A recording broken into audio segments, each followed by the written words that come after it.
Hello friends, I am doctor Sarnjit Kaur from doctor Saran's homeopathic healing. आज फिर से एक और रेमेडी लेकर आई हूँ for homeopaths for easy learning. और बाकी सबसे प्लीज़ ये बार बार मैं रिक्वेस्ट करती हूँ, कोई भी होम्योपैथिक रेमेडी लेने से पहले अपने नियरेस्ट होम्योपैथ को कंसल्ट करिए। ज़रूरी नहीं है ये हर रेमेडी आपके लिए ही हो। हर एक रेमेडी का एक सिंगल इंडिकेशन भी हो सकता है वो आपके लिए ना हो। सारा आपको लग रहा होगा कि आपके ऊपर सूटेबल है, बट किसी एक इंडिकेशन की वजह से कोई और रेमेडी भी आपके लिए सूटेबल हो सकती है। So consult your nearest homeopath before taking any homeopathic remedy.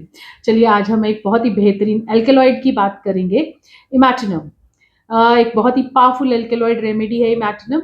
ये कोई सिंपल प्लांट रेमेडी नहीं है, ये इपिकैक का प्रिंसिपल एल्केलॉइड है। इसीलिए इसका एक्शन जो सा है डीप है, स्ट्रॉन्ग है। ये रेमेडी हमें सिखाती है कि ओवर मेडिकेशन और ड्रग टॉक्सिसिटी बॉडी को कैसे इफेक्ट कर सकती है। तो एल्केलॉइड्स क्या होते हैं, पहले हम इसके बारे में जान लेते हैं। ये एल्केलॉइड्स वो केमिकल सब्सटेंसेस होते हैं जो प्लांट से मिलते हैं। नाइट्रोजन कंटेन करते हैं, मतलब इसमें नाइट्रोजन होती है। नर्वस सिस्टम, हार्ट और ऑर्गन्स पर इसका डायरेक्ट स्ट्रॉन्ग एक्शन करता है ये जाके। और छोटी डोज में भी बहुत पावरफुल होते हैं ये। एग्जाम्पल्स अगर हम लें, मॉर्फिन जो सा है ओपियम से, एट्रोपिन बेलाडोना से, क्यूनिन जो सा है that is from cinchona, and emetine जो सा है emetine that is from ipecac. तो सिंपल सा रूल याद रखना है हमने कि जितना स्ट्रॉन्ग एल्केलॉइड है उतनी ज़्यादा टॉक्सिक पोटेंशियल वो रखता है।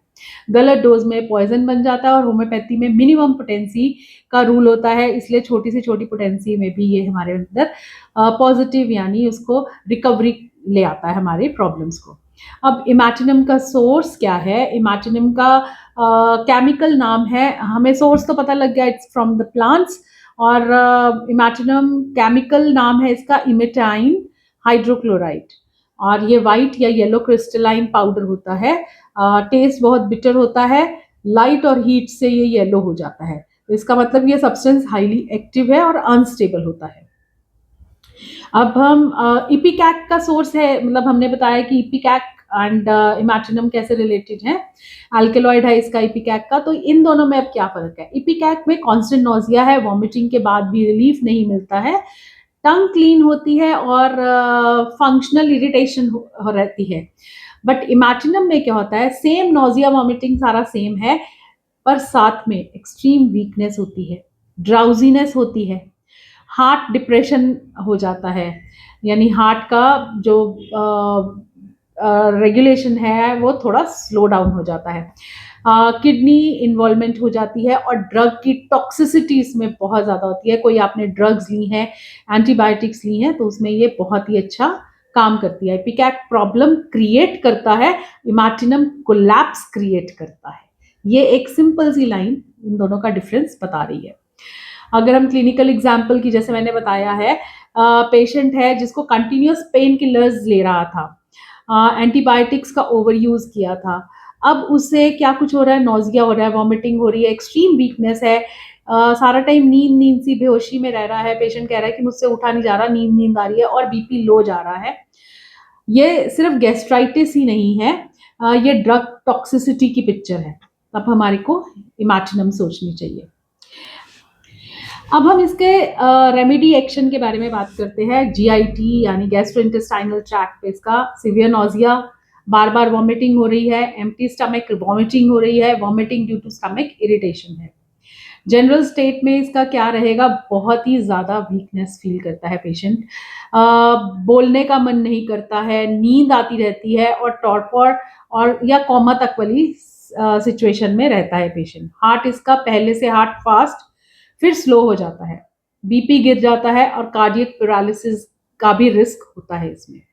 नर्वस सिस्टम में ब्रेन इससे टॉपर, एंड स्पाइनल कॉर्ड से कन्वल्शंस और रिफ्लेक्स जो से है कम हो जाते हैं। वो किसी चीज़ के ऊपर अच्छे से उसके रिफ्लेक्स सिस्टम उतना अच्छे से काम नहीं करता। जैसे हल्का सा कुछ टच हुआ गरम, तो हमारे एकदम रिफ्लेक्सेस कैसे काम करते हैं, हम हाथ हटा लेते हैं, तो उसके रिफ्लेक्स जो सा है वो काम करना थोड़ा सा स्लो हो जाते हैं। किडनी में ड्रग किडनीज एलिमिनेट होती हैं, मतलब किडनी से एलिमिनेट हो रही है, एल्ब्यूमिन एरिया शो करेगा। And toxic metabolic effect show करेगा किडनीज का। स्किन के ऊपर ड्रग इंड्यूस्ड एलर्जीज आ सकते हैं, रैशेज हो सकते हैं। चलिए अब हम इसके निमोनिक्स की बात करते हैं। इजीली याद करने के लिए for homeopaths, emetinum, E is for excessive nausea and vomiting, ज्यादा रिपीटेड वॉमिटिंग हो रही है। M is for marked prostration, यानी बहुत ही ज्यादा एक्सट्रीम वीकनेस है। E is exhausted and sleepy rate, इसका जो सा है ओवर मेडिकेशन और पॉइजनिंग के बाद जो सा है नींद और कॉमा जैसे सिचुएशंस में आ जाता है। Then T is for toxic effects of drugs, ये हमने पढ़ लिया कि ओवर मेडिकेशन या ओवरडोजेज एंटीबायोटिक्स की, पेन किलर्स की ओवरडोजेज के बाद टॉक्सिक इफेक्ट्स हो रहा है ड्रग्स का, यानी पॉइजनिंग टाइप हो रहा है।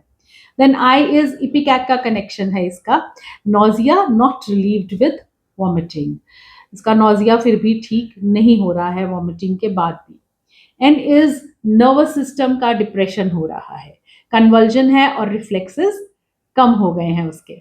You is for urinary changes, यानी एल्ब्यूमिनेरिया है इसमें। M is for myocardial paralysis होगा इसमें, हार्ट रेट, हार्ट जो सा है वीक काम करेगा, हार्ट रेट कम हो जाएगा, बीपी भी लो हो जाएगा। ये याद मतलब ये इजी मैंने इमेटिनम के बनाए थे ताकि आपको इजीली याद हो जाए। तो ये कंप्लीट हुआ इमेटिनम का। अब होम्योपैथी का ये ब्यूटी है कि जो सब्सटेंस पॉइजन बना सकता है पोटेंटाइज फॉर्म में वही मेडिसिन बन जाता है। तो इमेटिनम एक इसका क्लासिकल एग्जाम्पल है। और एंड में मैं यही कहूंगी, जब हम कोई एक पेशेंट को देखते हैं जिसमें ड्रग हिस्ट्री है स्ट्रॉन्ग, यानी उसने ड्रग्स लिया है, कोई भी मेडिसिन ली हैं, नोजिया हो रहा है, उसके बाद वॉमिटिंग है, कोलैप्स की कंडीशन आ रही है, एक्सट्रीम वीकनेस है, ड्राउजीनेस है, हार्ट और किडनी की इन्वॉल्वमेंट हो रही है, तो इमेटिनम हमें जरूर याद रखनी चाहिए। That's all for emetinum. I hope आपको इजीली ये रेमेडी समझ आई होगी। Please do share, subscribe to my channel, और प्लीज कमेंट कीजिए मुझे, और भी बहुत अच्छे अच्छे कमेंट्स आते हैं कि उस रेमेडी के बारे में और भी मेरे को बताया जाता है कि ये रेमेडी यहाँ यहाँ भी यूज होती है। So please do share your feedbacks, नीचे आप कमेंट बॉक्स में जरूर दीजिए। Thank you for watching, please do subscribe to my channel. I am doctor Saranjeet Kaur from Dr. Saran's Homeopathic Healing. Till next week,